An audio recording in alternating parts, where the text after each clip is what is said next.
자, 수능 특강 14강 유럽과 북부 아메리카 내용 설명하겠습니다. 자, 수능 특강 뒷부분은 앞에서 공부했던 여러 가지 주제들을 지역에 따라 재조합해가지고 복습하는 단원이에요. 부분이에요. 그래서 원인과 결과를 꼼꼼하게 따질 필요는 없고, 어떻게 보면 여러분들이 좀 싫어할 수도 있지만 암기에 가깝거든요. 그냥 잘 외우시면 돼요. 여러 번 보고서. 다만 아무것도 모르는 상태에서 그냥 백지 상태에서 그냥 막 외우는 게 아니라 이미 우리가 앞에서 지도도 여러 번 보고 그리고 각 지역에 대해서 알게 모르게 설명을 많이 했고 공부도 많이 했기 때문에 그걸 바탕으로 외우면 그렇게 어렵진 않을 거예요. 그런데 다만 여기 유럽과 북부 아메리카는 우리가 2020년 기준으로 올해 처음으로 수능을 보거든요. 이제 그 교육과정이 바뀐 뒤로. 그래서 처음이다 보니까 교과서보다 수능 특강이 조금 이렇게 애매하게 만들어져 있더라고요. 한국 지리에서 배우는 내용이 들어가 있는 경우도 있고요. 그 다음에 굳이 이것까지 알 필요는 없는데 알 수도 없고 그런 내용들까지 좀 들어가 있어요. 그래서 뒤에 있는 문제를 풀다 보면 이걸 어떻게 풀어? 싶은 것들도 있거든요. 그런데 이제 그런 건 너무 신경 쓰지 마시고요. 그냥 수능 특강 그리고 수능 완성에 있는 문제들만 꼼꼼하게 보시면 되고 그 다음에 2020년에 치른 모의고사 학력평가를 보면서 여기 유럽과 북부 아메리카 단원과 관련된 문제를 한번 봐보세요. 뒤에서 설명하겠지만 도시 내부 구조에 대한 자세한 설명이나 도시 내부 구조가 분화되는 과정 그런 것들은 다룰 수가 없어요. 고등학교 과정을 넘어서기도 했고 그렇게까지 사실 배울 이유도 없고요. 근데 어쨌든 처음이니까 아마 혹시 몰라서 이 수능 특강을 집필하시는 저자가 좀 자세히 설명을 한 것 같아요. 자, 우리는 그렇게까지 할 필요는 없고 빠르게 중요한 것 중심으로 정리를 좀 해보도록 하겠습니다.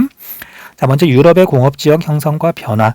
자, 우리가 공업은 제조업, 그 다음에 산업혁명이 떠올라야 되겠죠. 그래서 산업혁명은 유럽에서 시작이 됐고, 정확히는 영국이지만 유럽에서 시작이 됐고요. 그 다음에 공업 발달 역사가 길다 보니까, 오래되다 보니까 그 뒤로 많은 변화가 있었어요. 그래서 지역별로 어떤 특성이 있는지, 그리고 공업 종류에 따라서 어디에 주로 발달해 있는지 그것들 한번 살펴볼게요. 자, 먼저 유럽은 산업혁명의 발상지 18세기 후반 영국이라는 거 다 알고 있을 거고요. 자, 그런데 이제 이 당시에는 이렇게 교통수단이 아주 발달한 건 아니기 때문에 증기기관, 차? 이제 막 나와가지고 굉장히 지금하고 비교하면 굉장히 느린 속도로 이렇게 물건을 날랐었잖아요. 석탄 같은 거 날랐었잖아요. 그래서 외국에서 원료를 많이 수입하거나 또는 제품을 수출하거나 그러질 못했고 유럽 내에서 자원이 나오는 지역을 중심으로 공업 지역이 형성이 되었다. 그리고 이 당시 주요 에너지원은 석탄이었고요. 그 다음에 제철, 철을 이용해 가지고 이제 여러 가지 제품도 만들고 기계도 만들고 그랬었죠. 아무튼 그래서 유럽 내에서 지하 자원이 풍부한 지역을 중심으로 초기 공업이 발달했다. 자, 물론 이 공업은 중화학 공업이죠. 제품이 무거운.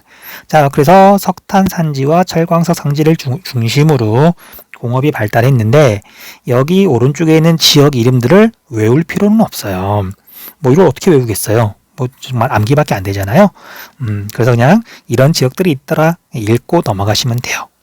자, 밑에 있는 지도도 굳이 꼼꼼하게 볼 필요는 없어요. 그냥 뒤에 나오면 또 다른 지도가 있는데 거기에서 전통 중화공업 지역이 어디에 있는지, 그러니까 지하자원이 풍부한 지역을 중심으로 초기에 공업이 발달해가지고 지금까지 명맥이 이어지고 있는 그런 공업지역이 어딘지 대략적인 위치만 포인트를 잡아가지고 기억하면 돼요. 됐죠? 넘어갈게요. 자, 이제 유럽 공업지역의 변화. 이제 여기서부터가 좀 중요한데 전통 공업지역이 쇠퇴하고 있대요. 자, 전통 공업지역은 위에서 말한 것처럼 산업혁명 시기부터 그 지역에 있는 지하자원을 바탕으로 중화공업이 발달한 지역을 말하거든요. 그래서 전통 공업 지역에다가 전통 중화공업 지역이라고 적어놔도 좋아요. 석탄 및 철광석을 이용하는 거니까요. 자, 그런데 이제 공업 발달 역사가 오래되다 보니까 유럽 내에 있는 석탄 및 철광석이 많이 고갈됐고요. 그 다음에 시설들도 굉장히 낡았고 여기 노후화가 그런 뜻이죠. 그 다음에 과거에는 석탄을 에너지원으로 굉장히 많이 썼지만 워낙 대기 오염이 심하고 이용하기도 좀 불편하다 보니까 석유와 천연가스 중심으로 에너지 자원이 이제 많이 바뀌었죠. 그리고 석탄은 이제 지금은 현재에는 대부분 개발도상국에서 많이 이용을 하고 있잖아요. 이런 이유들 때문에 유럽의 전통 공업 지역이 쇠퇴하고 있다. 됐죠? 자, 그 다음에 공업 중심주의 변화라고 되어 있는데, 자, 산업혁명 시기에는 내륙의 원료 산지라고 되어 있는데, 내륙 지역에 공업이 발달했어요. 자, 여러분들 해안가 지역에 뭐 지하 자원이 많이 나온다. 좀 어색하죠. 왜냐면 해안가 지역은 대체로 해발 고도가 낮고 평탄하잖아요. 오랫동안 침식을 받았기 때문에 설령 과거에 그곳에 지하 자원이 많이 있었다 하더라도 뭐 다 깎여가지고 사라졌으니까. 그래서 지하 자원은 해안가 지역보다는 내륙, 뭐 산간 지역에도 많이 있죠.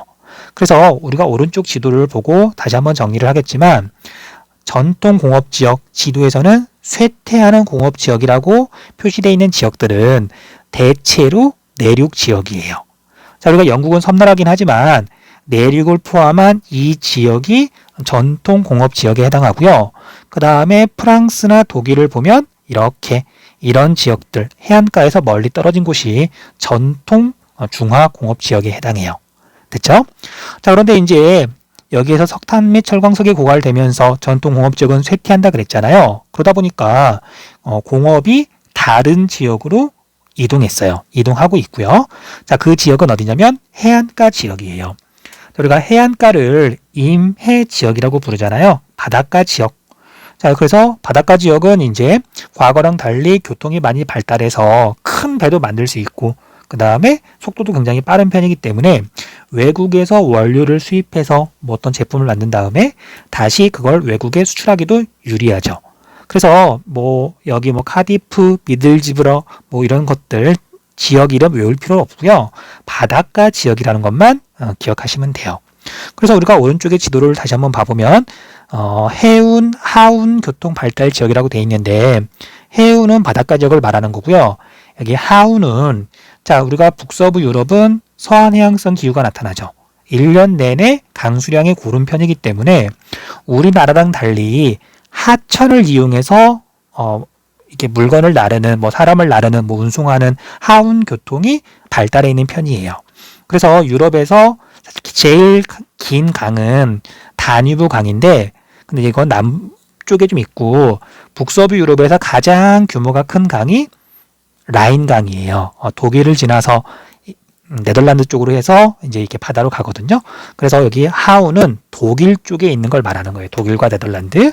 어쨌든 외국과 배를 이용해 가지고 이렇게 물건을 나를 수 있는 그런 지역에 새로운 중화공업이 발달하고 있다. 자, 그래서 지도에서 표시를 해보면, 자, 영국에서도 이런 해안가 지역이 신흥공업 지역, 뭐 임해공업 지역이라고 하면 되고요. 그 다음에 대표적으로 여기에 있는 로테르담이라고 써 있죠. 네덜란드 지역이에요. 여기가 또 대표적인 신흥공업 지역이에요. 여기가 나인강 하구 지역이기도 하거든요. 그래서 여기 네덜란드 지역에 표시가 되어 있다. 그러면 새로 발달하는 내륙에 있는 중화공업이 옮겨오고 있는 그런 공업 지역이라고 구분하시면 돼요. 됐죠? 그 다음에 이제 전통 공업 지역은 공장이 빠져나가고 나면 다른 곳으로 이주하고 나면 이동하고 나면 그 지역은 먹고 살 게 없어지는 거잖아요. 당장은. 그래서 뭐 죽을 수는 없어서 이제 다른 산업을 이제 발달시키거나 지역을 변화시키기 위해서 많은 노력을 기울이고요. 그래서 관광 산업이나 문화 산업을 육성하는 지역이 많아요. 자, 이건 뒤에 나오면 다시 한번 이야기를 하도록 할게요. 자, 그리고 이제 중화공업이 아니라 오늘날에는 뭐 4차 산업혁명, 첨단 산업이 중요하죠. 그래서 유럽은 당연히 선진국들이 많으니까 첨단 산업도 굉장히 발달해 있는 편이에요. 아무튼 그래서 최근에는 부가가치가 많은 새로운 산업으로 산업 구조가 바뀌고 있는 지역 중이다. 자, 그런데 이런 첨단 산업의 특징은 이게 자연 환경의 조건을 그렇게 따지지 않아요.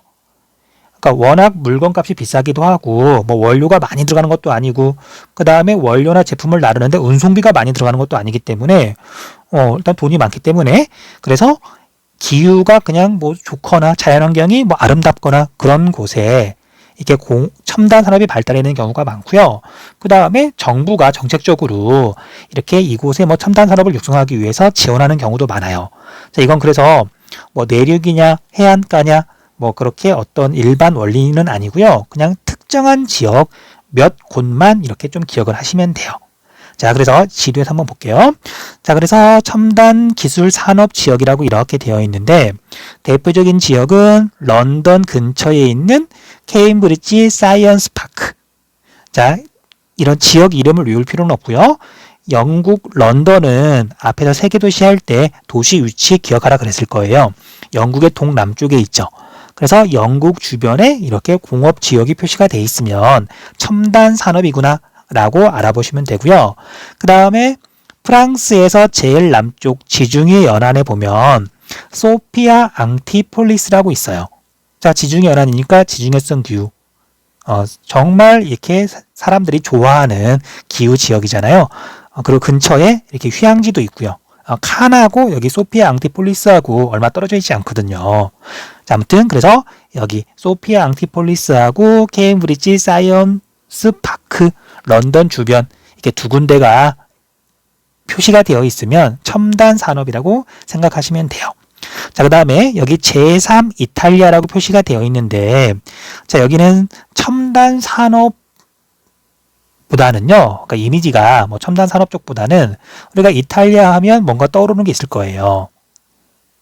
명품들, 장인들, 그쵸? 그래서 여기는 돈을 많이 버는 부가가치가 많은 그런 뭐 장인들 그런 정신을 바탕으로 그런 곳이 모여 있어서 좀 성격이 독특해요. 그런데 우리가 중화공업도 아니고 그다음에 오늘날 잘 나가고 있는 지역이기 때문에 여기 제3 이탈리아도 부가가치가 많은 그런 공장들이 몰려 있는 곳이다. 그냥 따로 이렇게 정의를 좀 해두시면 될 것 같아요. 됐죠? 자, 그래서 여기까지 하면 이제 전통 공업 지역이 쇠퇴하고 있고 그 다음에 신흥 공업 지역이 해안가 지역에 다시 이제 성장하고 있고 그 다음에 특정한 지역을 중심으로 첨단 산업이 발달하고 있다까지 이야기한 것 같아요. 자, 그런데 우리가 산업 클러스터라고 바로 밑에 나오는데 자, 얘는 뜻을 알아야만 뭐 문제에서 어떤 지문이 나오거나 선택지가 나왔을 때 그걸 제대로 이해할 수 있거든요. 자, 여러분들 첨단 산업은 전통적인 중화공업하고는 성격이 조금 많이 달라요. 뭐 여러 가지가 있겠지만 우리가 고등학교 수준에서 필요한 것들 짧게만 이야기해 볼게요. 자, 여러분들 우리가 포스코나 아니면 뭐 어떤 커다란 정유 공장이나 뭐 그런 공장들을 가면은요, 혹시 견학 가본 사람 있을지 모르겠네요. 하나의 단일 기업이라고 보시면 돼요. 우리 포스코 볼게요. 포스코. 철을 녹여가지고 어떤 기본적인 제품을 만드는. 그래서 엄청나게 많은 자본을 쏟아붓고 그냥 기업 하나가 모든 걸 할 수 있는 경우가 많아요. 돈만 있으면. 그런데 우리가 첨단 제품들은 특정 기업 하나에서 하는 건 거의 불가능해요. 자, 우리나라 삼성은 좀 독특해서 뭐 휴대폰을 만들거나 아니면 TV를 만들거나 거기에 들어가는 부품들, 뭐 디스플레이라든지 메모리라든지 또는 AP라든지 그런 걸 다 만드는 편이지만 그런데 대부분의 기업들은 그걸 다 만드는 게 아니라 여러 기업들이 각각의 부품을 만들고 그걸 가지고 이렇게 조립을 하거나 또는 이게 워낙 첨단 기술이 빠르게 발전하다 보니까 한 기업이 모든 기술을 다 개발할 수는 없잖아요. 그래서 특정 지역에 전문 기술을 가진 여러 기업들이 몰려 있고요. 그 다음에 그것과 연관된 연구소들도 몰려 있고, 그 다음에 대학들도 끊임없이 어떤 연구를 하고 기술을 개발하는 곳이기 때문에 이렇게 대학교들도 좀 있고, 그래서 그 지역에 있는 이렇게 공장과 기업, 그 다음에 대학이나 연구기관 등이 서로 협력하면서 뭐 정보를 주고받고 그러면서 이렇게 시너지 효과를 노리는 그런 산업 단지를 산업 클러스터라고 불러요. 자, 우리가 클러스터는 영어로는 어떤 무리, 포도송이처럼 서로 이렇게 붙어 있는 알갱이들 있잖아요. 그걸 뜻하거든요. 그래서 쭉 그렇게 규모가 크지 않은 기업들이 이렇게 포도송이에 해당하는 그런 기업들이 모여가지고 하나의 어떤 산업 단지를 이루고 있다. 그런 걸 산업 클러스터라고 불러요. 그래서 첨단 기술 산업 지역은 대부분 산업 클러스터 형태로 되어 있더라. 네, 그 정도만 하고 다음으로 넘어갈게요. 자, 다음으로 북부 아메리카의 공업지역 형성과 변화 한번 살펴볼게요. 뭐 주로 미국의 공업지역을 말하는데 뭐 여기다가 플러스 알파로 캐나다와 멕시코는 조금만 살펴보면 돼요. 자, 먼저 북부 아메리카의 전통 공업지역이라고 되어 있는데요. 전통이니까 주로 중화공업을 말하는 거예요. 그리고 아래 밑에 있는 북아메리카 공업지역의 변화하고도 좀 겹치는 부분이 있어서 이것도 뭐 너무 꼼꼼하게 볼 필요는 없고요. 그냥 대략적인 특징들만 좀 보시면 돼요. 자, 먼저 첫 번째 뉴 잉글랜드 공업지역이라고 되어 있는데, 자, 이제 잉글랜드는 영국 잉글랜드죠. 그 다음에 앞에 뉴가 붙었잖아요. 그래서 유럽에서 건너온 사람들이 새로운 잉글랜드다 그냥 이름을 붙인 거예요. 자, 그래서 뭐 여기 이 이름을 기억할 필요는 없고요. 유럽과 가까운 곳이고요. 그 다음에 초기니까 유럽에서 넘어온 이민자들은 뭐 지금처럼 미국이 잘 살던 시절은 아니니까 값싼 노동력을 바탕으로 이제 산업화 초기에 공업이 발달했던 곳이다. 그 다음에 보스턴을 중심으로 경공업이 발달했다. 됐죠? 자, 그래서 여기서 포인트는 보스턴이라고 하는 도시고요. 그 다음에 초기니까 경공업이 발달했을 텐데, 그런데 여러분들 경공업은 대체로 부가가치, 뭐 돈을 많이 번다 그렇지 않다. 그렇지 않죠. 뭐 섬유, 뭐 양말, 뭐 우산 그런 게 만드는 걸 경공업이라 그러고, 이런 건 대부분 이제 개발도상국이나 아니면 저개발 국가에서 하잖아요. 그래서 이 뉴 잉글랜드 공업 지역은 그냥 오답을 낼 때나 이제 등장하지, 뭐 시험에서 중요하게 물어보는 지역은 절대 아니에요. 그냥 대서양 연안에 있고 보스턴을 중심으로 초기에 공업이 발달했던 곳이다. 그리고 당연한 얘기지만 지금은 경공업은 많이 없어졌고요. 거의 없어졌고요. 첨단 산업이 발달하고 있어요. 뭐 오늘날에는 당연히 미국처럼 선진국이면 첨단 산업 해야죠. 그러겠죠? 자, 넘어가면 되고요. 그 다음 중부 대서양 연안 공업 지역은 사실 뉴 잉글랜드 공업 지역하고 뭐 굳이 구별할 필요는 없어요. 자, 밑에 있는 지도를 잠깐만 보면 뉴 잉글랜드 공업 지역하고 중부 대서양 연안 공업 지역이라고 글씨는 멀리 떨어져 있는데 실제로 같이 표시를 해보면 이렇게 거의 연결되어 있거든요. 자, 보스턴, 뉴욕, 필라델피아, 뭐 볼티모어까지 이렇게 쭉 대서양 연안이잖아요. 자, 이 지역은 세계사를 공부하는 친구들은 알겠지만, 또는 중학교 때 공부한 내용을 기억하는 친구들은 알겠지만, 유럽 사람들이 건너와서 초기에 정착했던 곳이잖아요. 그래서 뉴 잉글랜드랑 중부 대서양 연안 공업 지역을 구분하는 건 의미가 별로 없다. 대신 자, 우리가 도시들, 정말 규모가 큰 도시, 유명한 도시들은 좀 알아둘 필요가 있는데, 자, 아까 뉴 잉글랜드 공업지역에서는 보스턴이 중심이었고요. 중부 대서양 연안 공업지역은 뉴욕이 있죠, 뉴욕. 자, 뉴욕은 앞에서 세계도시 할 때 자세히 설명을 했었잖아요. 세계 최대라기보다는 최고차 세계도시죠. 어쨌든 뉴욕 모르는 사람 없을 테니까 뉴욕 기억해 두시면 좋을 것 같아요. 그 다음 5대5 연안 공업지역은 자, 이제 첨단 산업과 비교해서 자주 물어보거든요. 그래서 이름도 뭐 어렵진 않고요.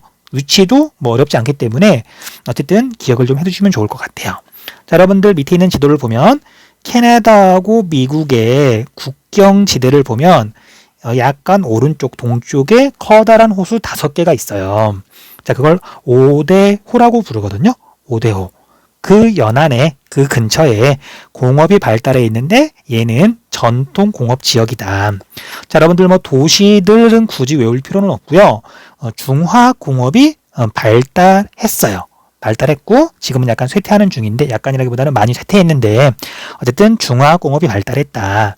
자, 그 까닭을 봤더니 이 일대에 지하 자원이 굉장히 풍부하대요. 자, 우리가 미국의 동부 지역에는 에팔레치아 산맥이 있고 고기 습곡 산맥이죠. 그러니까 당연히 석탄이 굉장히 많고요. 뭐 위치 같은 거 기억할 필요는 없고요. 그냥 우리가 앞에서 배운 거니까. 그 다음에 뭐 그걸 기억하는 친구들은 많지 않겠지만 우리가 순상지 있죠. 그래서 판의 경계에서 멀리 떨어진 판의 중심부에는 보통 순상지 안정 육계가 있는데 북아메리카 판 가운데 부분이 주로 이제 이쪽 오데오 근처예요. 주로 이제 캐나다 쪽이긴 하지만 그래서 이곳에서는 철광석이 많이 나와요. 철광석은 안정 육계에서 나오는 지하 자원이잖아요. 자, 그래서 철광석과 석탄을 이용하면 제철 산업을 할 수가 있고요. 철이 많이 나오니까 이걸 바탕으로 중화공업을 할 수 있었던 거죠. 자, 그런데 오데오 연안과 에팔레치아 산맥은 좀 떨어져 있는데 그 떨어진 곳에서 각각 다른 지하 자원이 나오잖아요. 그걸 연결해 주는 게 오데오의 편리한 수운이에요. 이게 말이 호수지. 거기 가서 보면 반대쪽이 당연히 안 보이거든요. 넓이도 우리나라 오데오를 다 합치면 우리나라보다 훨씬 넓어요.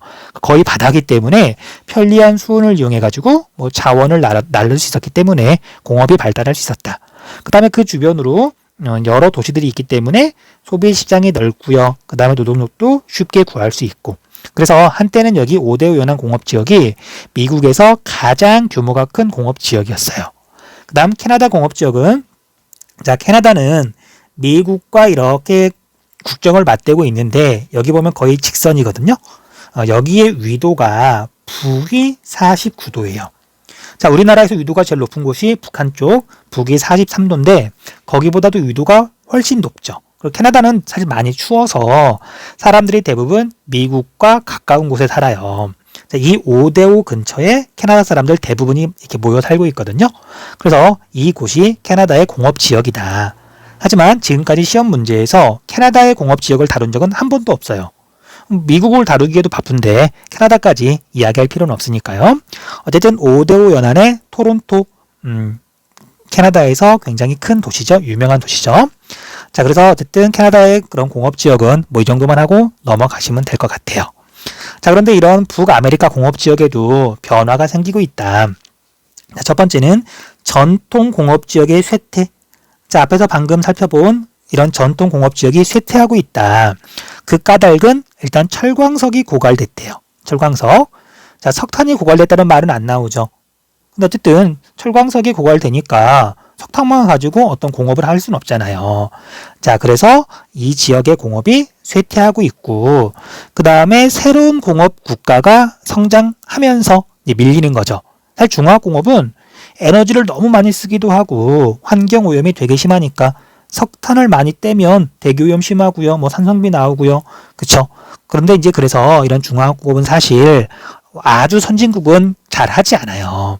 그래서 말하는 신흥공업지역 국가를 대표하는 나라가 우리나라와 중국이에요.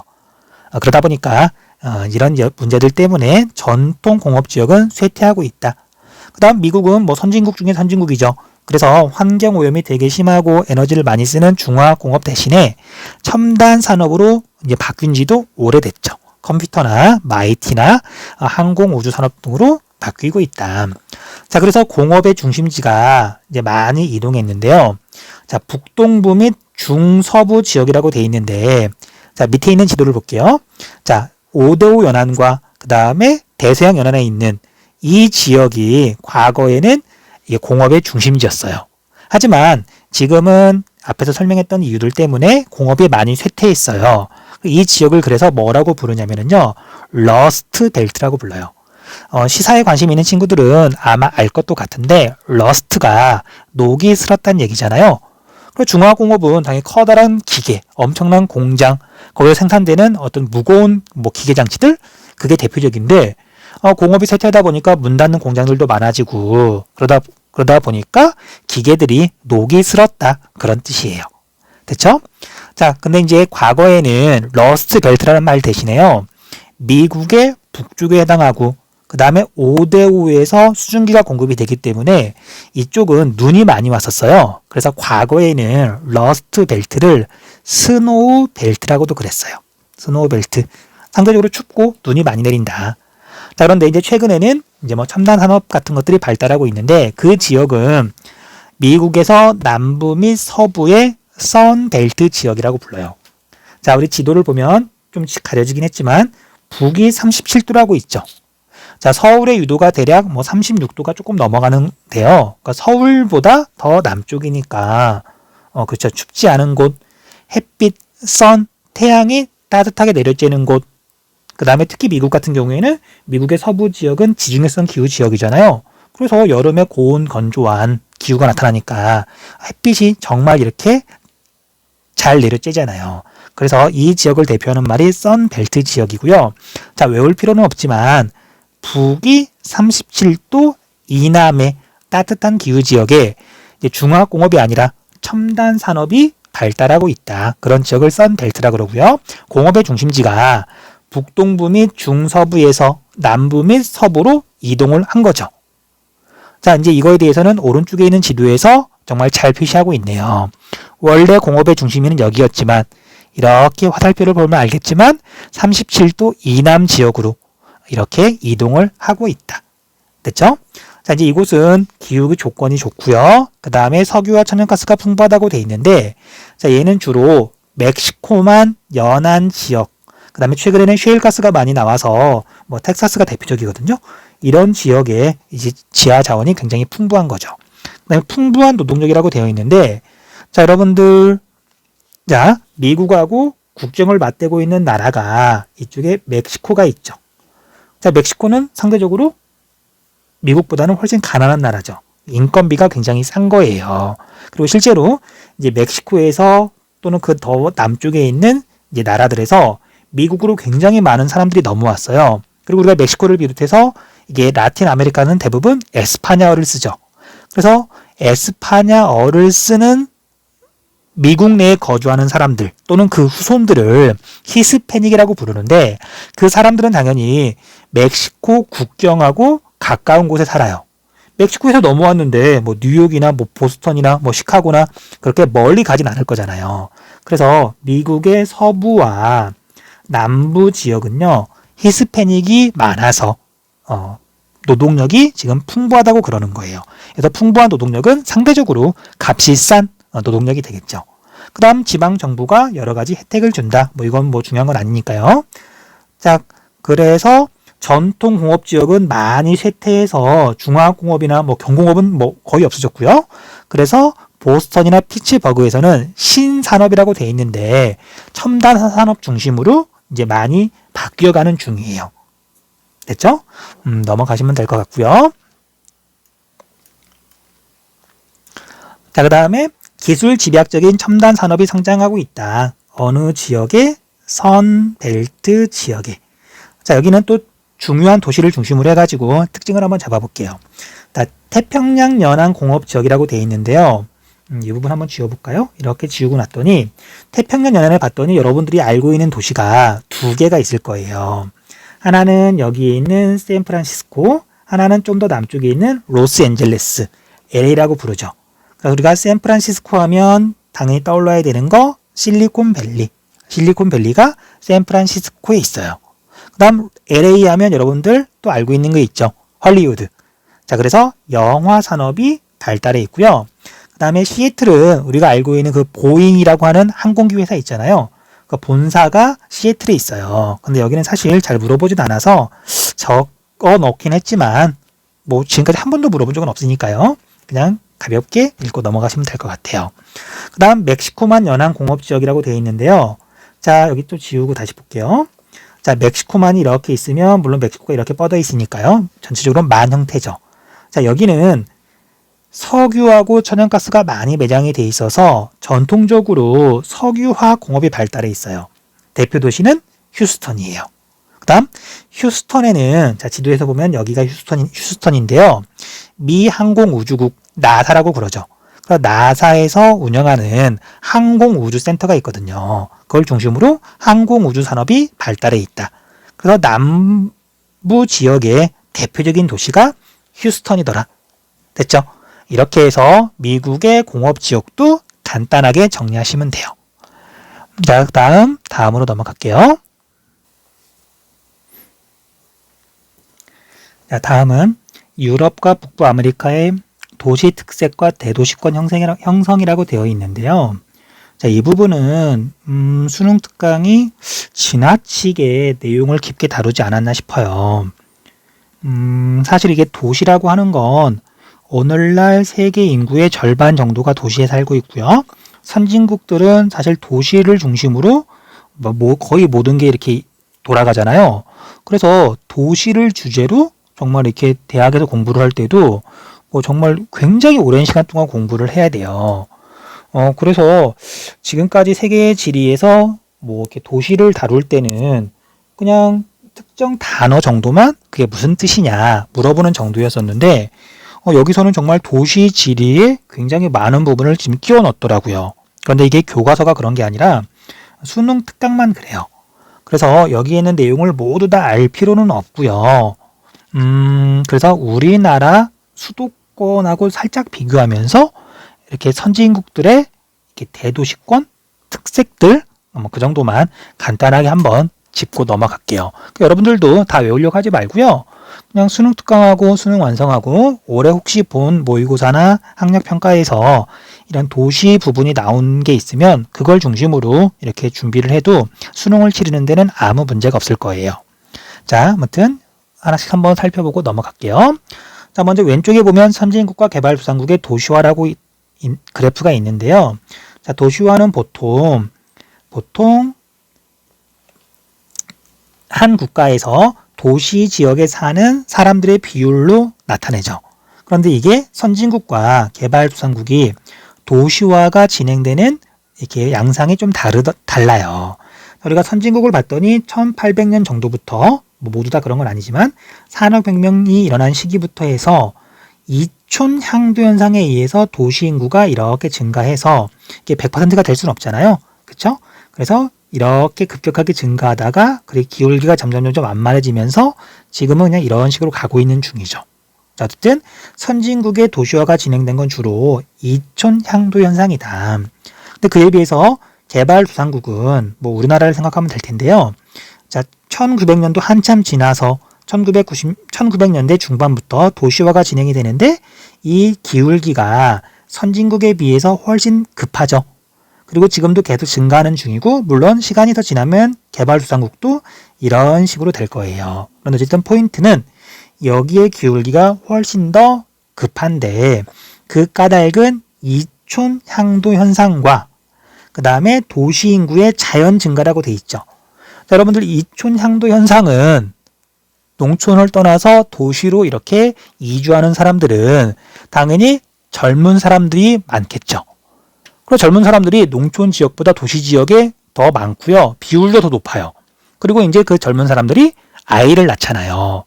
그러니까 이제 농촌 지역보다 도시 지역에서 태어나는 아이들 수, 그다음 전체적인 비율도 훨씬 높은 거예요. 숫자가 많기도 하고.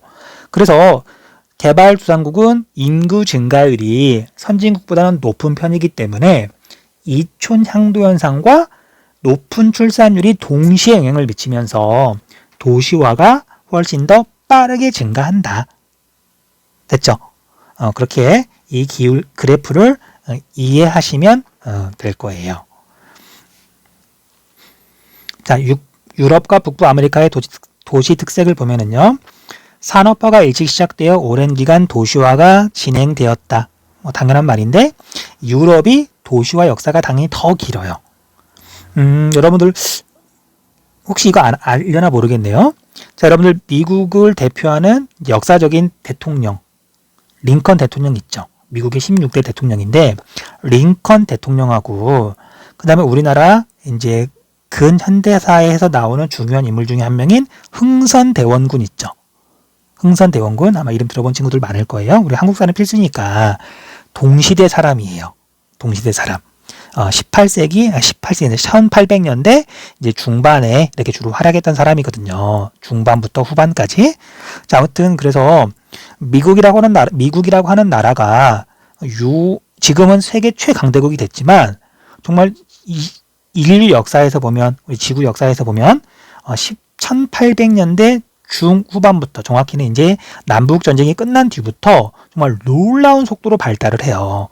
그러니까 바꿔 말하면 그 전까지는 유럽에 비하면 이게 미국은 정말 보잘것 없었거든요. 그때까지는. 자, 그래서 도시 발달 역사도 미국보다 유럽이 훨씬 더 오래되었더라. 그 다음 여기는 선진국이다 보니까요. 도시화가 거의 종착 단계에 거의가 아니고 완전히 종착 단계죠. 자, 종착 단계라고 하는 건 도시 인구 비율이 점점 증가하다가 100%가 될 수는 없죠. 그래서 어느 정도 대략 70% 정도가 되는데요. 어느 정도를 넘어가게 되면 이제 더 이상 도시 인구 비율이 늘어나지 않는 안정 단계에 접어들게 되는데 그걸 종착 단계라고 불러요. 그 다음 도시의 인구 증가와 교통이 발달하면서 대도시의 인구나 또는 주거지가 바깥 지역, 대도시 바깥 지역으로 점점 빠져나가요. 자, 이건 우리나라를 생각하면 되게 쉬운데요. 자, 여러분들 서울이라고 하는 도시가 이렇게 있는데 서울의 땅값, 그 다음에 뭐 교통체증 엄청 심하죠. 그런데 얘가 과거에는 서울 사람들이 경기도 지역으로 못 빠져나갔어요.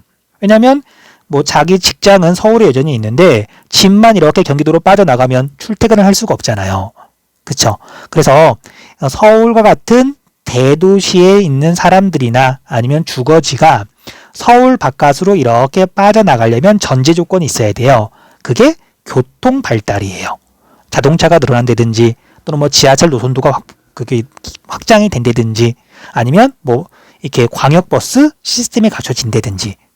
그래서 어쨌든 대도시에 있는 인구나 주거지가 도시 바깥 지역으로 빠져나가는 현상을 교외화 현상이라고 한다. 됐죠? 자, 그리고 이제 유럽과 북부 아메리카에는 세계적인 영향력을 가지는 세 개 도시가 발달해 있는데 런던은 금융 중심이고요. 그냥 뉴욕은 명실상부한 세계 최고차 세계 도시죠. 그 다음 유럽과 북부 아메리카의 대도시권 형성이라고 되어 있는데요. 자, 대도시권 개념 간단하게만 다시 한번 이야기를 계속 할게요. 자, 아까 이제 서울에 있는 사람들이 서울 바깥쪽으로 빠져나갈 수 있다 그랬잖아요. 서울 안은 땅값이 너무 비싸고 인구 밀도가 너무 높으니까.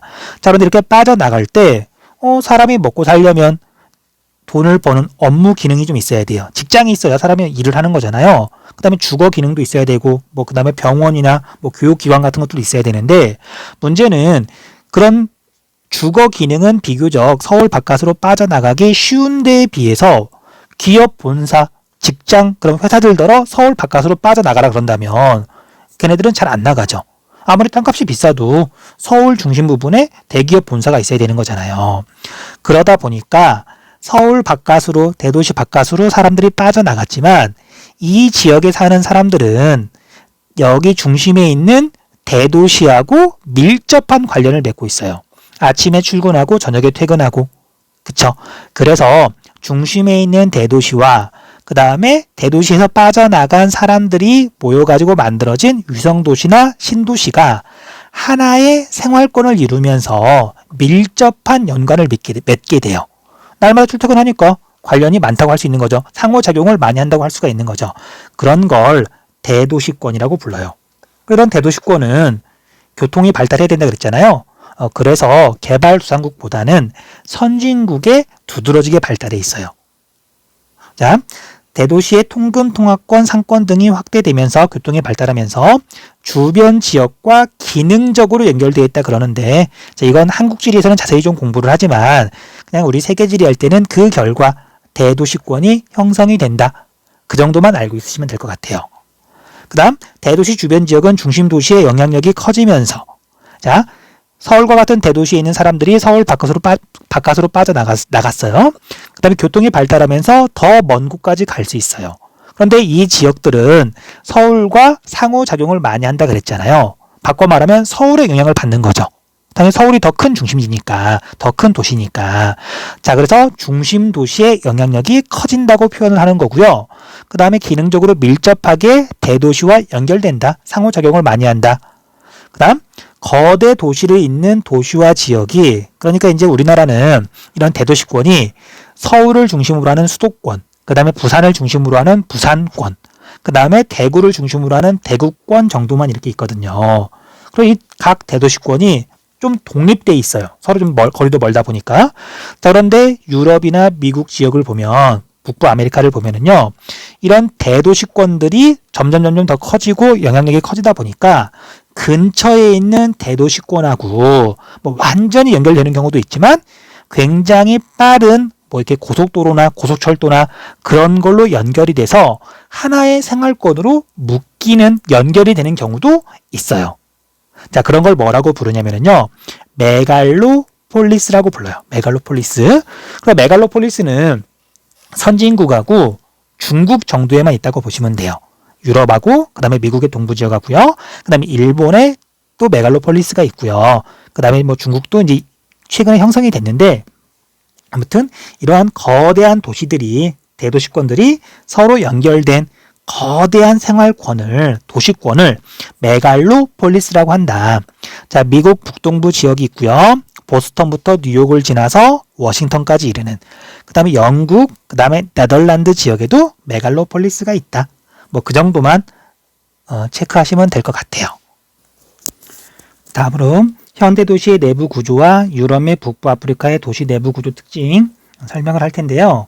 자, 이 부분은 사실 세계지리하고는 전혀 맞지 않아요. 내용이 너무 이렇게 자세해요. 그리고 굳이 알 필요도 없고요. 그래서 혹시라도 시험에서 물어볼 만한 내용 정도만 체크를 좀 할게요. 이걸 알아도 문제예요. 제대로 알기도 어렵지만 좀 어쩔 수 없는 것 같아요. 왜 이렇게 수능 특강을 만들었을까요? 아무튼 자, 현대 도시의 내부 구조라고 되어 있는데요.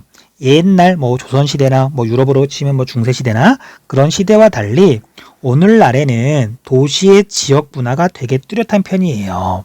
지역이 분화되었다, 나뉘었다는 뜻이죠. 자, 왜 그러냐면 오늘날 도시를 보면 뭐 서울을 생각하면 좋아요. 서울의 중심 지역과 서울의 주변 지역, 가장자리 지역은 접근성, 사람들이 얼마나 쉽게 오고 갈 수 있느냐. 우리가 뭐 지하철 노선도를 보거나 주요 도로들을 보면은 서울의 중심 지역은 그런 교통로가 많이 지나가잖아요. 뭐 당연하죠. 중심지니까. 그런 곳은 사람들이 쉽게 접근할 수 있어서 접근성이 좋다라고 말을 해요. 여기 밑에 보면 접근성이란 말 나오죠. 자, 그래서 접근성이 좋으면 사람들이 쉽게 왔다 갔다 할 수 있으니까 뭐 장사를 하든 뭘 하든 되게 좋은 거죠. 그래서 땅값이 비쌀 수밖에 없어요. 그다음 땅값이 비싸다는 얘기는 사실은 뭐 땅값이 먼저 결정된다기보다는 그 땅에서 땅을 이용해 가지고 어떤 이익을 얻는다. 그 이익에 따라서 사실 땅값이 결정이 되는 거거든요. 어쨌든 그래서 땅값이 되게 비싸잖아요. 그리고 그 땅값이 비싸면 거기서 많은 이익을 얻을 수 있는 가능성이 있으면 접근성이 좋으면 지대라는 것도 비싸져요. 지대는 땅에 대한 대가예요. 우리가 도시라고 하는 건 자기가 소유한 땅에서 뭐 농사를 짓거나 아니면 뭐 이렇게 건물을 세우거나 그런 사람들도 물론 있겠지만 대부분 다른 사람으로부터 땅을 빌려서 무언가를 하는 거죠.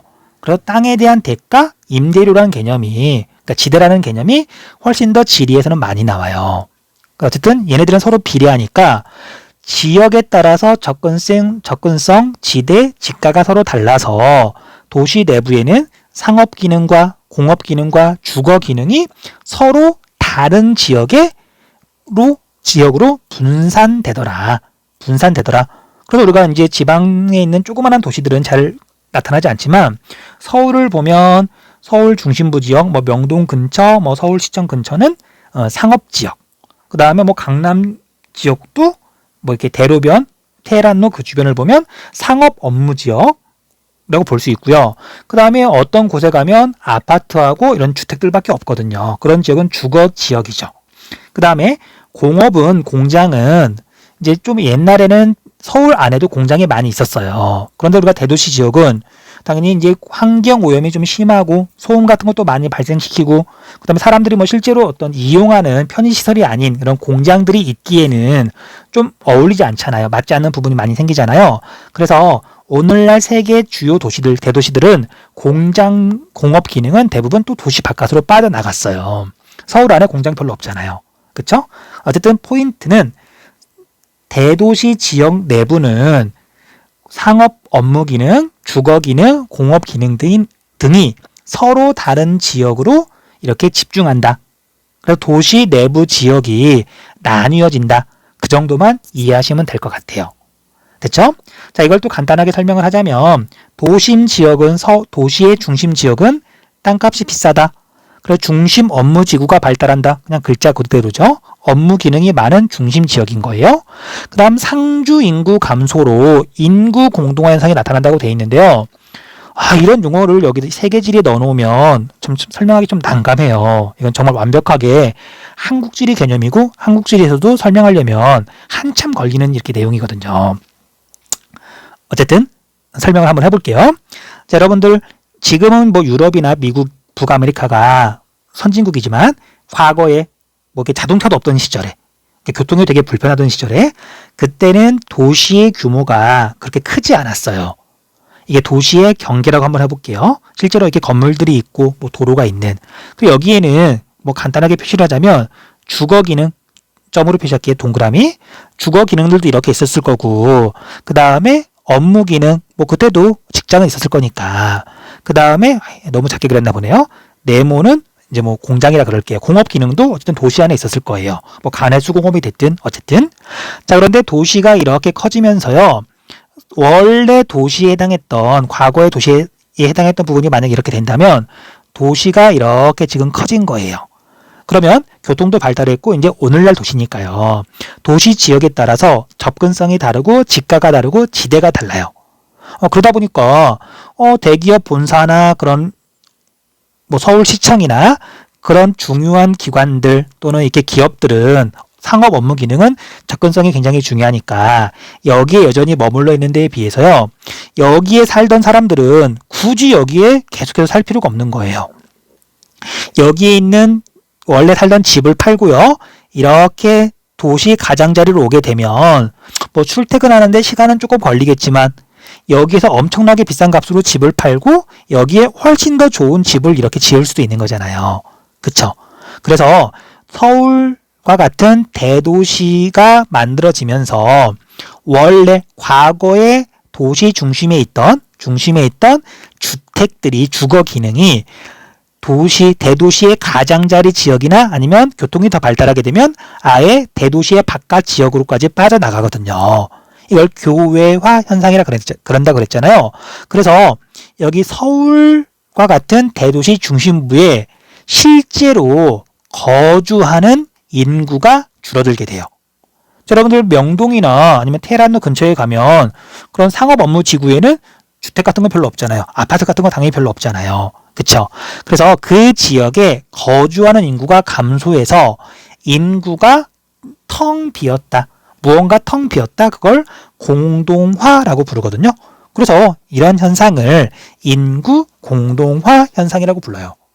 자, 우리가 한국 지리를 공부한 친구들은 뭐 어렵지 않게 이해를 했겠지만 세계 지리를 처음 듣는 지리에서 세계 지리를 먼저 공부하는 친구들 같은 경우에는 아마 이해를 못했을 수도 있어요. 어쩔 수 없어요. 그냥 선진국의 대도시 지역의 도심 지역은 우리나라 서울 생각하면 돼요. 서울의 중심 지역은 아파트나 주택은 없다. 왜냐하면 대기업 본사나 또는 이렇게 중요한 고차 서비스업 상업 기능이 이게 백화점이나 호텔 같은 게 있는 거지. 아파트나 주택은 없는 거잖아요. 그런 현상을 이제 인구 공동화 현상이라고 한다. 그냥 이렇게 외워두시는 게 오히려 편할 거예요. 됐죠? 넘어갈게요. 그 다음 도심 주변부의 변화라고 되어 있는데 참 말 좀 어렵네요. 도심이 이렇게 있으면 도심의 주변 지역을 말하는 거죠. 그리고 더 완전히 바깥쪽은 이제 그냥 주변 지역이라고 그러는 거고요. 그래서 얘는 도심 주변부는 뭐 대도시의 가장자리 지역이 아니라 중심하고 가까운 지역을 말하는 거예요. 됐죠? 자, 도심 인접 지역은 자, 우리나라 아니에요. 유럽이나 북부 아메리카에 있는 도시를 말하는 건데 거기에는 저급주택과 공장이 섞여 있고 시설이 노후화되어서 저소득층이 거주한다고 되어 있죠. 자, 우리나라에서는 좀 상상하기 힘들어요. 왜냐하면 우리나라는 아직 인구 밀도도 되게 높고 그 다음에 나라가 그렇게 크지 않다 보니까 그리고 단일 민족이라 그래야 되나요? 이렇게 뭐 민족 간의 인종 간의 갈등이 별로 없다 보니까 서울 내에서 저소득층이 중심 근처에 거주하는 경우는 거의 없어요. 하지만 이제 대표적으로 미국에 있는 도시는 이런 식으로 도시가 성장하게 되고요. 도시 구조가 이렇게 만들어진 경우가 있어요. 특정 조건이 만족이 돼야 되는데 근데 이제 이것도 너무 깊게 들어가는 거라서 뭐 다 이해할 필요는 없고 나중에 특징만 하나 이렇게 정리를 좀 해줄게요. 자, 이렇게 교통이 그렇게 발달하지 않았던 시절에 과거에 이렇게 도심 지역이 있다고 한번 가정을 해볼게요. 자, 교통이 발달하지 않았기 때문에 여기에서 일하는 사람들은 그러니까 월급을 당시에 뭐 소득이 높은 사람들이 하더라도 뭐 자동차가 보급이 되기 전이라면 당연히 도심하고 가까운 지역에 이런 지역에 거주를 했을 거예요. 그렇겠죠. 교통이 불편하니까 자기 직장에서 멀리 갈 수가 없잖아요. 자, 그런데 자동차가 보급이 되고 그다음에 도로망도 확충이 되고 그러면서 자기 직장에서 좀 멀리 떨어진 곳까지 이사를 가도 되는 거예요. 자, 여러분들이 정말 돈이 많은 부자예요. 그러면 아파트에 살고 싶어요? 아니면은 정말 정원도 되게 넓고 뭐 이렇게 경치도 되게 좋은 그런 이렇게 자연 속이라기 좀 그렇고 이렇게 널찍한 곳, 여유로운 곳에 살고 싶어요? 물론 이제 우리나라 정서상 이렇게 아파트를 너무너무 선호하긴 하지만 자, 유럽 사람이나 미국 사람들은 절대 그렇지 않거든요. 미국의 대도시 지역에 가면 아파트가 거의 없어요. 대부분 단독주택이에요. 이제 어쨌든 뭐 문화의 차이인데 그래서 미국에 있는 부자들은 이렇게 빽빽한 지역 그런 데 별로 안 좋아하거든요. 돈이 많으니까 교통수단을 충분히 이용할 수 있으니까 그래서 자기 직장에서 멀리 떨어진 곳에 교외 지역에 도시 외곽 지역에 넓은 땅에다가 대저택 지어놓고 출퇴근하는 거죠. 오늘날에는 개인 헬기 이용해서 출퇴근하기도 하고요. 그쵸? 그래서 과거에 이렇게 이런 고소득층들이 살던 지역은 그 사람들이 도시 외곽 지역으로 이렇게 빠져나가고 나면 건물들은 그대로 남아있는데 사람이 빠져나간 거잖아요. 그러면 이제 이곳에 가난한 사람들이 들어오는 거예요. 왜냐면 이 도심 지역에 있는 대기업이라든지 또는 뭐 백화점이라든지 거기에 이제 물건을 사러 가는 소비자들도 있겠지만 고객들도 있겠지만 거기에서 일하는 직장인들도 있을 거고요. 그 다음에 거기서 청소하는 사람들, 그 다음에 뭐 택배 업무하는 사람들, 뭐 여러 가지 이렇게 단순 노동직에 일하는 그런 데서 일하는 사람들도 있을 거잖아요. 그런 사람들은 당연히 저소득층이잖아요. 그런 사람들은 자기 직장에서 멀리 떨어진 곳으로 이사를 갈 수가 없잖아요. 출퇴근 시간이 오래 걸리기도 하고 그게 부담스러우니까. 그런 사람들은 고소득층이 빠져나간 도심의 주변 지역에 거주를 하는 거예요. 됐죠? 자, 조금 어려운 내용이긴 한데 자, 그래서 미국의 도시라고 생각하시면 되는데요. 자, 밑에 있는 지도 한번 그 그림 한번 봐볼게요. 자, 밑에 있는 그림을 보면 동심원 모델만 보면 되는데요. 자, 중심 업무 지구라고 1번이 있어요. 자, 그런데 미국의 부자들은 중심 업무 지구 가까운 곳에 사는 게 아니라 여긴 점의지대라고 되어 있지만요. 자, 3번은 노동자 주거지대. 자, 노동자라는 말은 좀 씁쓸하긴 한데 고소득층은 아니죠. 그리고 그 바깥쪽으로 중산층이 있고요. 그 다음에 가장 바깥쪽으로 교외 통근자 주거지대라고 되어 있는데 얘가 고소득층이에요. 여기 5번 지역에 살면서도 자기 직장이 있는 1번까지 얼마든지 출퇴근을 할 수 있으니까. 됐죠? 그래서 미국에 있는 북부 아메리카에 있는 도시들은 도심이 이렇게 있으면 그 주변 지역이 주로 저소득층이 거주하는 이렇게 노후화된 지역이고요. 도시 외곽 지역으로 갈수록 고소득층이 거주한다. 그 정도만 기억해 두시면 될 것 같아요. 됐죠? 그 다음 도심에 낙후된 지역이 주거, 여가, 문화 공간 등으로 재개발되어서 중산층의 생활 공간으로 변화되는 도심 재활성화 현상이 나타난다. 이것도 좀 많이 어려운 내용이거든요. 이것도 핵심 단어를 중심으로 그냥 간단하게 좀 설명 좀 해줄게요. 자, 젠트리피케이션이라고 이 말 들어본 친구들 많이 있을 거예요. 보통은 이제 우리나라에서는 어떤 지역이 떠요. 뭐 가로수길이라든지, 그 다음 뭐 경리단길이라든지. 그런데 이제 경리단 그런 곳에 이제 막 뜨면은 초기에는 이제 이렇게 가난한 자영업자들이 그 지역을 이렇게 띄우기 위해서 굉장히 노력을 많이 하는데 조금 시간이 지나면 대기업 프랜차이즈들이 이렇게 진출하면서 원래 거기에 있던 이렇게 소규모 자영업자들이 높은 임대료를 감당하지 못해가지고 이렇게 다른 곳으로 쫓겨나는 일이 벌어지잖아요. 근데 그런 걸 젠트리피케이션이라고 많이 불러요. 하지만 정확한 의미는 자, 젠트리피케이션에서 젠트라는 말은 젠틀맨 할 때 그 젠트예요. 그래서 사람들이 거주하는 지역의 변화가 저소득층이 아니라 어느 정도 사는 중산층 이상 그런 사람들에 의해서 일어나는 걸 젠트리피케이션이라고 부르는 거예요. 자, 이제 정확히는 이제 무슨 뜻이냐면요. 자, 여러분들 우리나라는 가난한 사람들한테 뭐 주택을 보급하고 싶다. 뭐 그런 사람들한테 어떤 복지 혜택을 주고 싶다. 그러면 국가나 아니면 이렇게 서울시, 시정부에서 임대주택 같은 걸 만들어가지고 저소득층한테 이제 직접 이렇게 공급을 해주잖아요. 그런데 이제 유럽의 몇몇 나라들이나 특정 지역에서는 그러지 않아요. 어쨌든 사람들의 어떤 주거 수준을 높이고 싶을 때 저소득층한테 직접 이렇게 지원을 하는 게 아니라 도심 지역 주변에 있는 노후화된 지역 있죠. 여기를 사람이 굉장히 살기 좋은 지역으로 다시 개발을 해요. 물론 집도 굉장히 좋게 짓고요. 편의시설 같은 것도 잘 만들고 그 지역에 이제 최상위층 고소득층들은 오진 않겠지만 그 사람들은 여전히 도시 외곽 지역에 거주하거든요. 하지만 여기서 표시되는 뭐 중산층이라 그래야 되나요? 어느 정도 사는 사람들은 뭐 대저택을 살 수는 없지만 어쨌든 자기 직장이랑 가까운 곳이 재개발되면서 주거 환경이 좋아지면 얼마든지 자기가 돈을 지불하고서 올 수 있는 거죠. 그래서 그 사람들이 여기에 이렇게 도시 주변에 낙후된 지역이 재개발되면 그 지역으로 오면서 그 지역에 살던 이제 저소득층들은 다른 데 쫓겨난다기보다는요. 이런 중산층들이 원래 여기 보면 뭐 4번 지역에 살다가 이제 2번 지역이 개발되면서 이렇게 옮겨왔잖아요. 그럼 이제 여기 4번 지역이 비겠죠. 그러면 3번 지역에 살던 사람들이 4번 지역 더 좋은 환경으로 옮겨가는 거고 그 다음에 여기 도심부 주변 지역에 살던 저소득층들이 3번 지역으로 이제 3번 지역이 비었으니까 그 지역으로 옮겨갈 수 있는 거잖아요.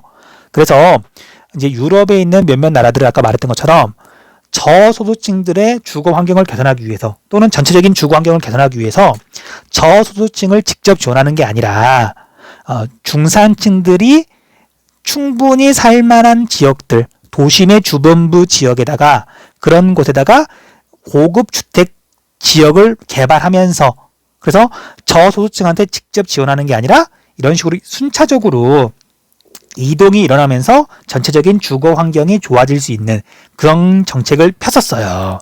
그러면서 일어났던 인구 이동이 주거지역 이동 현상이 젠트리피케이션이에요. 조금 어렵죠.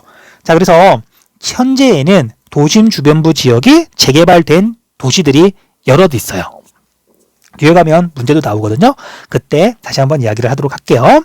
자, 뭐 선형 모형이나 다액식 모형이나 도시 권역 모형은 고등학교 과정에서는 전혀 몰라도 상관없어요.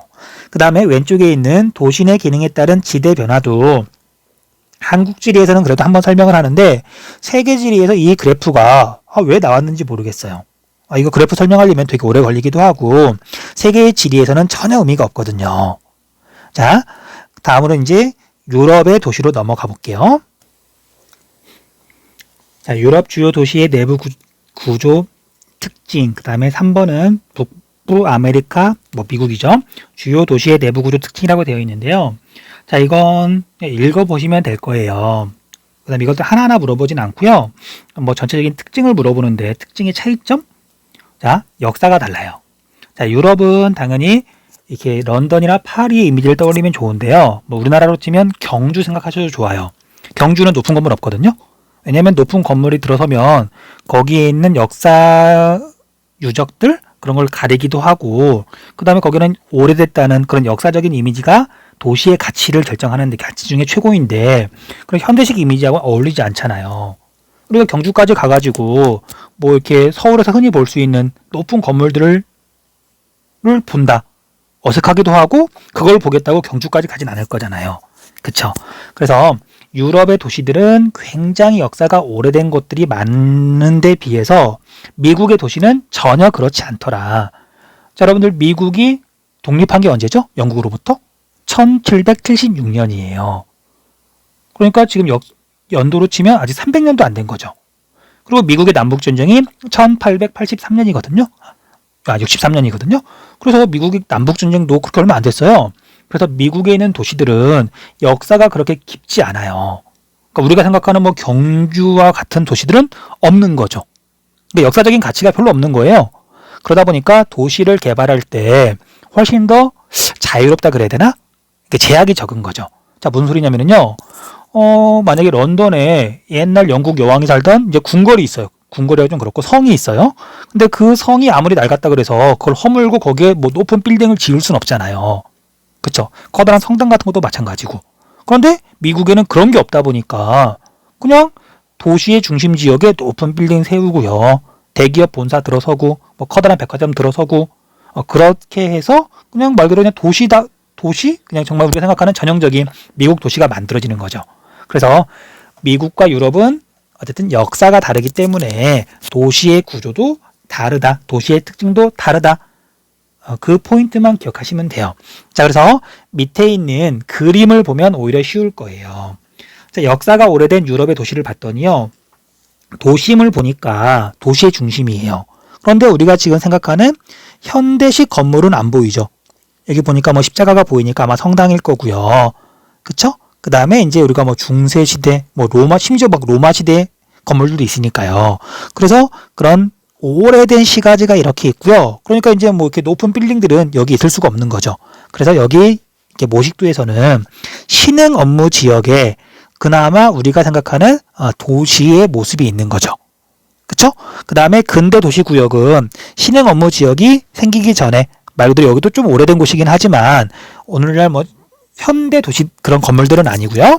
그 다음에 뭐 도시의 가장자리 지역이나 아니면 아예 다른 지역으로 공업 지역이 빠져나가기도 하고 그 다음에 이렇게 주거 지역이 있는 거고요. 자, 그에 비해서 빠르게 성장한 미국의 도시는 역사적으로 가치가 있는 지역이 없다 보니까 그냥 도심 지역에 그냥 으리으리한 빌딩들 마음대로 짓고요. 그 다음에 뭐 어딘가에 공업 지역도 있을 거고, 그 다음에 주거 지역도 있을 거고, 그 다음에 근교 지역은 이제 대도시하고 가까운 지역인데 뭐 그냥 그런 뜻이고요. 여기서 포인트는 도심의 풍경 이게 완전히 다르더라. 정말 오래된 도시와 오래된 게 없는 도시의 차이점인 거죠. 이 그림만 보고도 유럽이냐 아니면 미국이냐 쉽게 구별할 수 있을 거예요. 됐죠? 그 다음에 오른쪽에 있는 맨하튼의 인구 변화, 그리고 맨해튼, 뉴욕의 중심 지역이죠. 자, 뉴욕이 이렇게 있고요. 여기가 맨하튼이잖아요. 자, 맨하튼의 인구 변화를 봤더니 인구가 급격하게 증가하다가 감소하죠.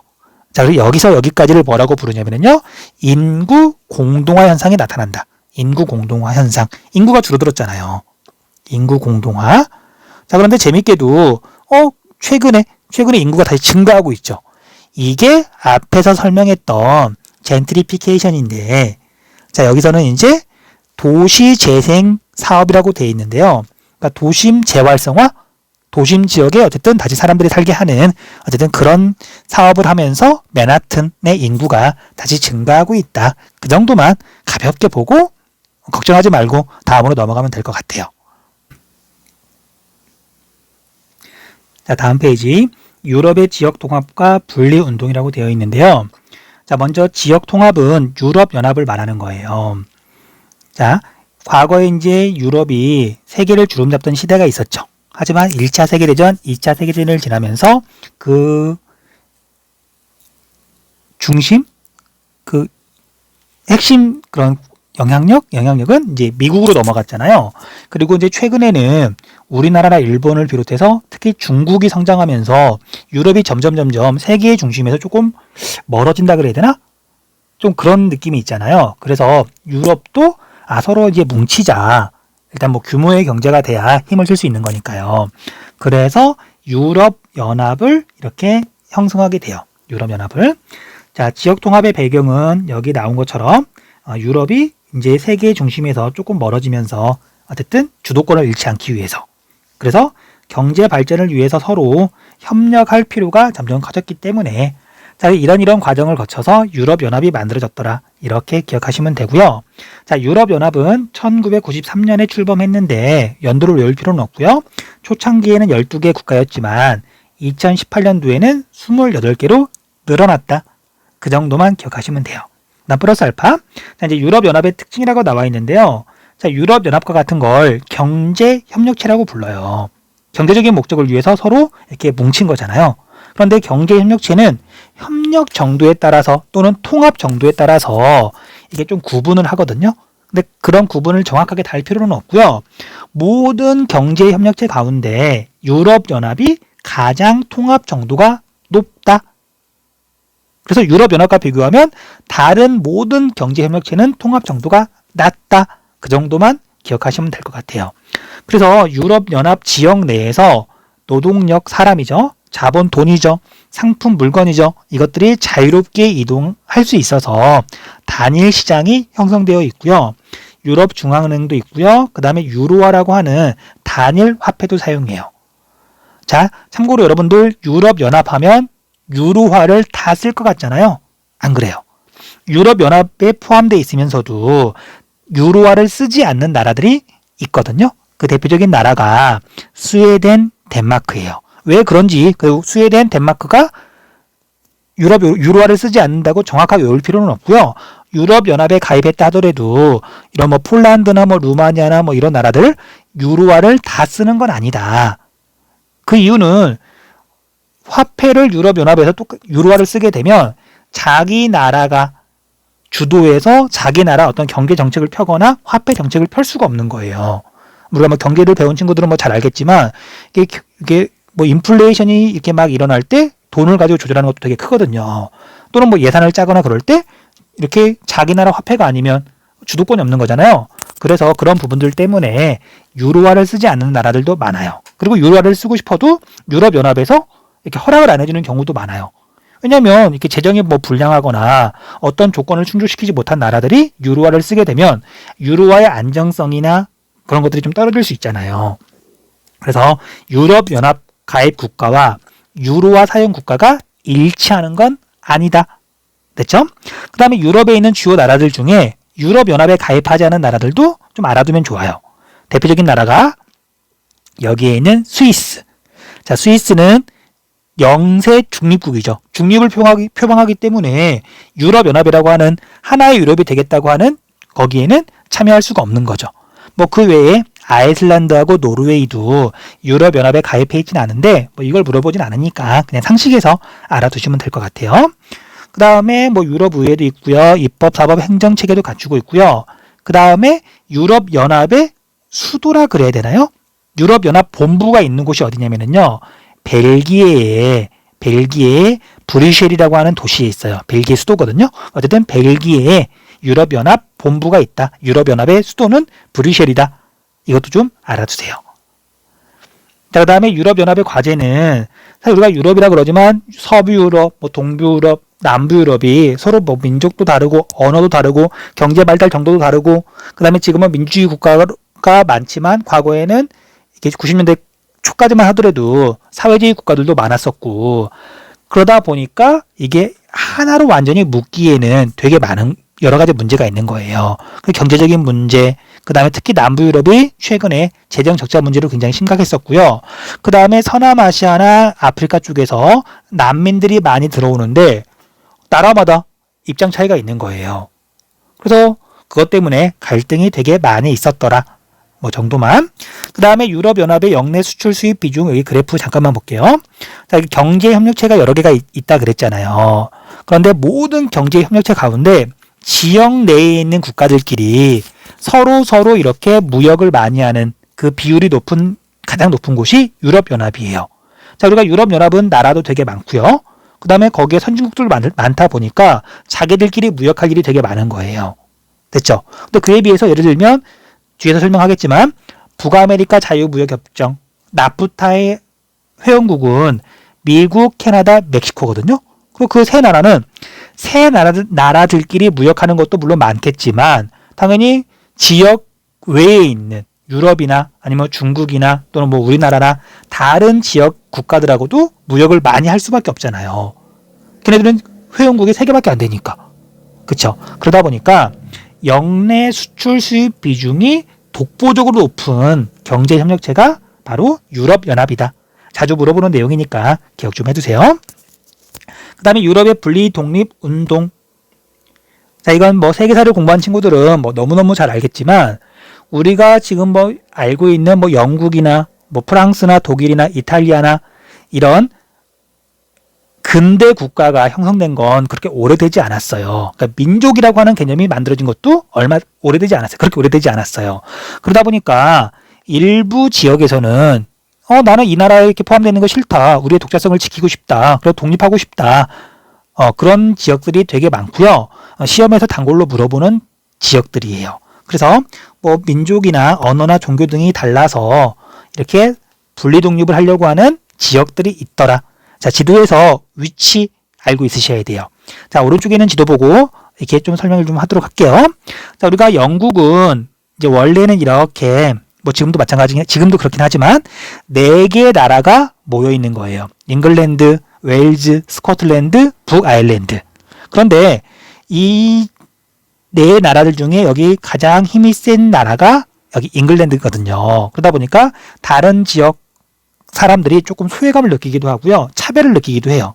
그리고 특히 여기 스코틀랜드 같은 경우에는 뭐 이렇게 경제적으로 좀 힘든 시절에는 분리 독립을 하기가 좀 어려웠는데 그 근처에 있는 여기 북해에서 석유와 천연가스가 많이 나오면서요. 잉글랜드로부터 독립해도 큰 걱정은 없는 거예요. 그다음 더욱이 자 최근에 이제 영국이 유럽연합에서 탈퇴하겠다고 말을 했고 그게 실제로 결정이 됐어요. 그러다 보니까 스코틀랜드는 아니 잉글랜드도 좋지만 나는 유럽 다른 나라들하고도 이렇게 자유롭게 무역도 하고 그냥 유럽연합에 가입해 있던 것처럼 그 시절처럼 자유롭게 뭔가를 하고 싶다. 그런 목소리도 되게 높아요. 그래서 현재 스코틀랜드 국민들이 점점 잉글랜드로부터 이렇게 독립하려고 하는 그런 목소리가 커지고 있다 그러더라고요. 그 다음 북아일랜드도 체크를 좀 하셔야 되는데요. 자, 이제 이 아일랜드 섬은 원래는 한 나라였는데 되게 오랫동안 잉글랜드로부터 식민 지배를 받았어요. 자, 그런데 이제 우리가 일본한테 식민 지배를 받으면서 친일파가 생긴 것처럼 물론 이제 우리가 스스로 우리나라 사람들 중에 일부가 스스로 이렇게 친일파가 된 것도 있지만 일본 애들이 특정 사람들이 이렇게 뭐라 해야 되나? 양성했다 그래야 되나요? 그냥 우리나라 사람들 중에 일부를 이렇게 뭐 혜택을 주거나 해가지고 친일파를 키우기도 했거든요. 자, 잉글랜드들도 마찬가지예요. 그래서 이 아일랜드 사람들 중에 일부가 친잉글랜드 또는 여기 잉글랜드 사람들 중에 일부를 이렇게 아일랜드로 이렇게 이주를 시킨 거예요. 그래야 식민 지배를 할 수 있는 거니까 원활하게. 그런데 이제 나중에 아일랜드가 독립하는 과정에서 영국이랑 가까운 잉글랜드랑 가까운 여기 북부 아일랜드, 북아일랜드는 나는 아일랜드로 독립하기 싫다. 나는 여전히 영국이고 싶다. 그래서 여기는 여전히 영국이 된 거고요. 아일랜드는 여기 나머지 섬 물론 면적은 더 넓긴 하지만요. 여기가 아일랜드로 독립을 한 거예요. 됐죠? 자, 그런데 이제 여기 아일랜드 입장에서는 이 북아일랜드가 이게 애매한 거죠. 그냥 같은 아일랜드로 독립하고 싶은데 이놈들이 자기 민족을 배신했다 그래야 되나? 친잉글랜드. 그러니까 우리로 치면 친일파랑 가까운 거잖아요. 꼭 그런 건 아니지만. 자, 그래서 이 지역이 갈등이 되게 심해요. 뭐 더 설명하자면 많겠지만 뭐 영국이 유럽연합에서 탈퇴하게 되면서 갈등이 더 심해지고 있는데 뭐 그것까지 다 알 필요는 없고요. 근데 어쨌든 이제 형식적으로만 이제 시험에서 물어보는 것만 좀 이야기를 할게요. 자, 여기 아일랜드하고 북아일랜드는 어쨌든 현재는 다른 나라고요. 그 다음에 이제 여기는 아일랜드라고 하는 섬에 있다 보니까 갈등이 있더라.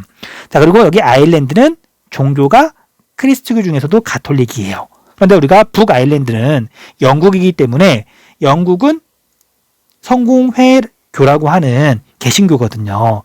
성이라고만 적을게요. 종교가 다르다 보니까 갈등이 심하다. 그래서 북아일랜드하고 스코틀랜드 분리독립 움직임이 있더라. 체크하시면 되고요. 그 다음에 우리가 에스파냐에도 보면 분리독립을 하려는 지역이 두 군데가 있어요. 첫 번째는 여기 에스파냐 북동부 지역에 있는 카탈루냐 지역인데요. 여기의 대표 도시는 바르셀로나. 자, 이제 유럽 축구 좋아하는 친구들은 알 거예요. 마드리드를 연고지로 하는 레알 마드리드가 있고, 그 다음에 바르셀로나를 중심으로 하는 FC 바르셀로나가 있잖아요. 거기는 이제 만약에 두 팀이 축구 경기를 하면 이건 축구 시합이 아니라 거의 전쟁이죠. 그건 단순히 팀 사이의 라이벌 관계를 넘어서 이 카탈루냐 지방이 에스파냐 그런 지역하고 민족도 좀 다르고요. 그 다음에 역사적으로 다르기 때문에 사실 이게 사이가 그렇게 좋은 편은 아니에요. 무엇보다 이 카탈루냐 지역이 에스파냐 내에서는 제일 잘 사는 지역이거든요. 그러니까 자기는 되게 잘 사는데 세금 많이 내는데 우리가 왜 손해를 봐야 되느냐. 그래서 분리 독립을 하려는 움직임이 여러 차례 있었어요. 그 다음에 자 바스크 지역을 대표하는 거기에 있는 도시가 빌바오거든요. 빌바오도 민족도 다르고 사실 언어도 다르고 그래가지고 에스파냐로부터 분리 독립을 하려 그래요. 그래서 역시 유럽 축구 좋아하는 친구들은 빌바오하고 역시 레알 마드리드하고 경기를 하면 역시 되게 치열하다는 거 알 거예요. 어쨌든 카탈루냐, 바스크 지방이 있더라. 에스파냐에서도 분리 독립을 하려는 지역이 있더라. 그 다음에 플랑드르 지역은 자, 벨기에의 북부 지역인데요. 자, 이건 밑에 있는 지도를 보고 좀 설명을 할게요. 자, 우리가 영국, 그 다음에 독일, 프랑스 사이에 있는 조그만한 세 나라가 있어요. 벨기에, 네덜란드, 룩셈부르크. 이 세 나라를 묶어가지고 베네룩스 3국이라고 불러요. 벨기에, 네덜란드, 룩셈부르크. 이제 그런데 이 중에 벨기에가 이제 캐나다란다. 여기 프랑스하고 이렇게 붙어 있죠. 그리고 그 북쪽은 네덜란드고요. 그래서 이 벨기에를 봤더니 남쪽은 뭐 지역 이름 같은 건 우리가 외울 필요는 없지만 프랑스어를 주로 사용하고요. 그 다음에 네덜란드랑 가까운 플랑드르 지역은 네덜란드어를 사용해요. 그리고 가운데 이렇게 브뤼셀이 있는데, 자, 브뤼셀도 이렇게 절반으로 나뉘어 가지고요. 이렇게 지역에 따라서 주로 쓰는 언어가 달라요. 사실 이제 언어가 다른 것도 있지만 경제적으로 좀 차이가 나거든요. 그래서 여기 보면 알 수 있듯이 1인당 국내 총 생산을 봤더니 북부 지역, 네덜란드랑 가까운 지역이 더 잘 살죠. 그러니까 이제 잘 사는 지역은 역시 불만이 있는 거예요. 아니, 이제 언어도 다르고, 그 다음에 이렇게 이쪽이 더 잘 살게 되기 전에는 과거에는 남부 지역이, 왈로니아 지역이 더 잘 살았었거든요. 그때는 이 남부 지역이 북부 지역을 좀 이렇게 핍박하고 차별하고 그랬었어요. 그렇게 맺힌 한도 있고 그래가지고 현재는 북부 지역에 있는 플랑드르 사람들이 벨기에에서 분리 독립을 하고 싶어해요. 자, 이게 뒤에 가면 다시 한번 나오겠지만 얘네들은 언어 갈등 때문에 이렇게 서로 분리 독립을 하려고 한다 정도로만 알고 있으시면 될 것 같아요. 자, 그 다음에 자, 코르시카는 이제 섬인데, 자, 여러분들 프랑스하고 이탈리아 사이에 보면 큰 섬 두 개가 있어요. 그 중에 북쪽에 있는 게 코르시카 섬이거든요. 나폴레옹의 고향이에요. 그런데 여기 코르시카 섬은 위치를 보면 프랑스보다는 여기 이탈리아에 가깝죠. 그리고 이제 과거로 거슬러 올라가면 이탈리아, 로마는 한때 유럽 지중해 주변을 전부 다 이렇게 지배했으니까요. 그리고 원래 이 코르시카 섬은 전통적으로 이탈리아 문화권이에요. 그런데 이제 역사적으로 어떤 일이 있으면서 프랑스로 넘어간 거거든요. 프랑스로. 그러다 보니까 이 지역 사람들은 정체성은 또는 문화적으로는 이탈리아에 가까운데, 지리적으로도 이탈리아랑 가까운데 프랑스에 속해 있다 보니까 분리 독립을 하고 싶어 하는 거예요. 뭐 그 정도만 체크해 주시면 될 것 같고요. 자, 그 다음에 이탈리아 북부의 파다니아 지방이라고 있는데, 자, 얘는 뭐 지역 이름을 외울 필요는 역시 없고요. 위치만 좀 기억하면 될 것 같아요. 자, 우리가 북부 이탈리아에 있는 대표적인 도시가 여기 있는 것처럼 밀라노와 베네치아예요. 자, 이탈리아는 여기 나와 있는 것처럼 북쪽이 잘 살고요. 남쪽이 못 살아요. 그럼 역시 북쪽에 있는 사람들이 불만이 있겠죠. 세금 많이 내고 왜 우리가 잘 사는데 왜 남쪽에 있는 사람들을 먹여 살려야 되느냐. 또 따로 독립하겠다. 그런 움직임이 있는 거죠. 뭐 그 정도만 알아두시면 될 것 같아요. 자, 그 다음에 이제 마지막, 자, 북부 아메리카의 지역 통합과 분리 운동. 자, 이제 북부 아메리카의 지역 통합은 유럽 연합이 생긴 거랑 비슷해요. 유럽 연합이 생기면서 유럽의 좀 힘이 뭐 세진다 그래야 되나? 세질 가능성이 있고요. 그 다음에 우리나라를 비롯해서 동아시아 지역의 경제가 빠르게 성장하면서 특히 중국의 인구가 어마어마하게 많잖아요. 그래서 미국을 중심으로 해서 북부 아메리카도 경제 협력을 할 필요가 생긴 거죠. 자, 그래서 북아메리카 자유무역 협정을 1994년도인가 체결을 하게 돼요. 됐죠? 자, 그런데 이제 이 북아메리카 자유무역 협정은 나라가 3개밖에 없기 때문에 각 나라의 특징을 물어봐요. 각 나라의 특징을. 자, 먼저 이렇게 무역 현황을 보고서 세 나라를 구분하는 방법 알려줄게요. 자, 2017년 오늘날을 보면, 자, 가장 경제 규모가 큰, 인구가 많은 미국과 다른 두 나라 사이에는 교류가 많을 거예요. 미국과 캐나다는 국경을 맞대고 있고 또 미국과 멕시코는 국경을 맞대고 있으니까 지리적으로도 가깝잖아요. 그래서 다른 두 나라와 모두 교류가 많은 게 미국이에요. 그런데 이제 미국하고 이렇게 무역 규모를 봤더니 캐나다, 멕시코가 사실 큰 차이가 안 나잖아요. 서로 많잖아요. 물론 캐나다와 멕시코 사이에는 중간에 미국이 껴있으니까 무역을 많이 할 필요는 없고요. 그쵸? 자, 그런데 이렇게 캐나다와 멕시코를 이제 구분하려면 오늘날을 보고는 좀 어렵고요. 이걸 외우라고 요구하진 않거든요. 그쵸? 자, 그런데 1990년 나프타가 체결되기 전 자료, 그러니까 과거 자료를 보면은요, 역시 미국을 구별하는 건 되게 쉬워요. 그런데 멕시코하고 캐나다하고 미국하고 무역하는 걸 봤더니 멕시코하고 무역량에 비해서 캐나다의 무역량이 훨씬 더 많죠. 자, 지금은 멕시코가 경제 규모가 많이 커졌지만 과거에 한 20년 전, 30년 전으로 돌아가면 캐나다는 그때도 선진국이었고요. 멕시코는 그때는 상대적으로 경제가 규모가 되게 작았었거든요. 그러니까 이제 무역 규모를 보면 미국과 캐나다가 미국과 멕시코 사이보다 상대적으로 컸던 거죠. 그거 보고 쉽게 구별할 수 있어요. 됐죠? 자, 이제 이런 북아메리카 자유무역협정은 세 나라인데 미국은 첨단 기술 산업이 발달해 있고 자본과 기술을 이렇게 장점이 있고요. 그 다음에 캐나다는 자원이 풍부하고요. 그 다음에 멕시코는 값싼 노동력이 풍부한 거죠. 그래서 세 나라가 서로 보완 관계에 있다라고 말을 하지만 실제로는 미국이 중심이 돼서 하나로 묶은 거죠. 자, 아무튼 긍정적인 측면도 있고요. 부정적인 측면도 있는데 그냥 읽어보면 될 거예요. 뭐 어려운 건 없으니까 넘어갈게요. 그 다음에 시험에서 물어볼 만한 내용은 미국과 멕시코 인접 도시의 도시 분포 및 공업 지역이에요. 자, 여러분들 여기가 미국과 멕시코의 국경 지역인데 당연히 미국은 잘 살고요. 멕시코는 상대적으로 지금 가난하잖아요. 그러다 보니까 멕시코 사람들이 미국으로 많이 넘어가고 있는데도 있고요. 그리고 이제 이렇게 지리적으로 연결돼 있고 여기를 경계로 두 지역의 특징이 다르다 보니까 그것 때문에 독특한 여기에서 현상이 나타나요. 자, 그래서 그런 현상 또는 그런 지역을 우리가 마킬라도라라고 불러요. 마킬라도라. 자, 마킬라도라는 원래는 1960년대 중반에 멕시코 입장에서 미국과 가까운 지역을 이렇게 산업을 발전시키기 위해서 어떤 펼친 정책을 마킬라도라라고 불렀고요. 지금은 이 지역 자체를 마킬라도라 지역이라고 불러요. 어쨌든 마킬라도라라고 하는 말은 시험에서도 직접 등장을 하니까 체크를 좀 해두세요. 자, 그런데 어쨌든 미국과 가까우니까 여기에 어쨌든 산업을 발달시켰는데 1990년대 이후에 나프타가 체결되면서 이제 물건은 자유롭게 넘어다닐 수 있게 된 거예요. 참고로 나프타는 경제협력체긴 하지만 사람이 넘어다닐 수는 없어요. 돈이 넘어다닐 수는 없어요.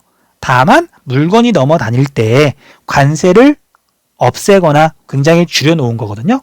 자, 아무튼 그런 특징 때문에 나프타가 체결되면서 이 마킬라도라 지역에 굉장히 많은 공장들이 들어서게 된 거예요. 그러니까 이제 미국 기업들 또는 미국 시장을 노리는 우리나라 기업들 입장에서는 미국 내에 만약에 공장을 짓는다. 자, 시장하고 가깝긴 하지만 소비 시장하고 가깝긴 하지만 여기는 인건비가 굉장히 비싸잖아요. 또는 환경 오염에 대한 규제가 되게 심해요. 미국은 선진국이니까. 그쵸? 그래서 미국 내에 이렇게 공장을 짓는 대신에 어차피 이제 나프타가 체결이 됐으니까 물건은 자유롭게 이동할 수 있으니까 미국이랑 가까운 멕시코 지역에 공장을 지으면 멕시코는 인건비가 굉장히 싸잖아요. 뭐 땅값도 쌀 거잖아요. 그 다음에 환경에 대한 규제도 별로 없을 거잖아요. 그래서 이 지역에 공장이 어마어마하게 생긴 거예요. 됐죠? 그리고 여기서 만든 물건들은 이제 미국으로 이렇게 팔려 나가는 거고요. 됐죠? 자, 그래서 오른쪽에 있는 그림을 봤더니 미국과 멕시코의 국경선을 좀 잘못 그렸네요. 여기 보면 이제 국경이 있잖아요. 자, 이렇게 미국과 멕시코의 국경이 이렇게 있으면 자, 전자산업, 자동차산업 공장들은 전부 다 멕시코 쪽에 있는 거예요. 여기서 값싼 노동력을 이용해가지고 물건을 만들고 그 물건이 이제 미국으로 넘어가서 여기 보면 물류산업단지라고 있죠. 그래서 여기서 이제 물류창고에서 보관했다가 미국 전역으로 이렇게 물건을 파는 거죠. 됐죠? 자, 그래서 미국과 멕시코의 뭐 경제 수준 차이, 뭐 인건비 차이, 그 다음에 뭐 나프타 협정 체결 그런 것들이 복합적으로 작용해가지고 마킬라도라 지역이 많이 성장했다 특징이 뚜렷하다. 그렇게만 좀 기억 좀 해두세요. 자, 그 다음에 북부 아메리카의 분리운동과 이주민 갈등이라고 되어 있는데요. 뭐 얘는 사실 한 군데만 기억하시면 돼요. 아마 여러분들도 많이 알고 있을 거예요. 캐나다의 퀘벡 지역. 자, 여기 지도에서 보면은요. 자, 미국과 캐나다의 국경선, 여기는 오데호. 그 다음에 이쪽은 알래스카. 자, 캐나다의 동쪽 지역이 퀘벡주예요. 자, 여기는 프랑스계 사람들이 많이 거주하고 있고요. 그 다음에 언어도 프랑스어를 써요. 뭐 문화도 당연히 프랑스고요. 종교도 프랑스가 가톨릭 구교거든요. 그래서 가톨릭을 믿는 사람들이 많이 있고요. 그리고 이제 이쪽이 사실 캐나다의 경제 중심지예요. 그러다 보니까 언어도 다르고 그다음에 뭐 종교도 좀 다르고 그러다 보니까 캐나다로부터 분리 독립을 여러 차례 시도를 했었어요. 퀘벡, 캐나다의 동쪽 지역이다. 그거 좀 기억 좀 해두세요. 자, 그 다음에 이제 미국으로의 히스패닉 인구 이동에 따라서 사회적 갈등이 나타나고 있다. 자, 다시 위로 이렇게 넘어가서 다시 보면은요. 자, 이제 아무리 사람 뭐 이민을 가는 게 어렵긴 하더라도 자, 우리가 미국과 캐나다는 너무 경제적 수준이 다르다 보니까 멕시코 사람들이 또는 라틴 아메리카 사람들이 국경을 넘어서 정말 길을 쓰고 미국으로 넘어가요.